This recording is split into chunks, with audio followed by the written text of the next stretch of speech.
C'est à mon sens la troisième et dernière étape de l'intelligence émotionnelle pour une compétition, un examen ou toute autre épreuve. Après avoir conscientisé puis accepté ce que l'on ressent, on va se recentrer sur ce qui va nous permettre d'être performants. Pour cela, je propose toujours à mes clients de réaliser un tableau en 2 colonnes avant leur épreuve.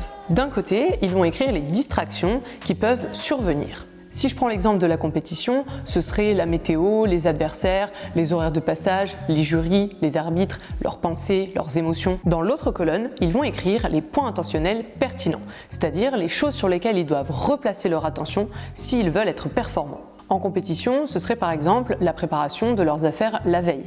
1 heure de lever, 1 heure de repas, 1 heure d'échauffement, se concentrer justement sur leur routine d'échauffement ou des sensations particulières à retrouver. Utiliser une playlist spécifique qui les aide à être dans l'état dans lequel ils ont besoin d'être. Adopter des exercices comme la respiration, la visualisation, le dialogue interne qu'ils pourraient utiliser dans des moments de blanc pour garder leur cerveau dans l'action, concentrés sur ce qu'ils ont à faire. L'objectif de ce tableau est de donner aux athlètes des repères précis dans leur pratique. Ainsi, chaque fois que leur esprit va vers des distractions, des choses négatives qui les perturbent, ils savent, car ils ont fait le travail en amont, vers quoi se recentrer pour exploiter toutes leurs capacités. On peut faire ce même tableau en mettant d'un côté ce que je ne contrôle pas et de l'autre côté ce que je contrôle. De la même manière, le fait de l'écrire en amont, cela permet aux sportifs de constamment switcher entre le problème, par exemple au judo, je regarde mes adversaires combattre et ça me fait peur, et la solution.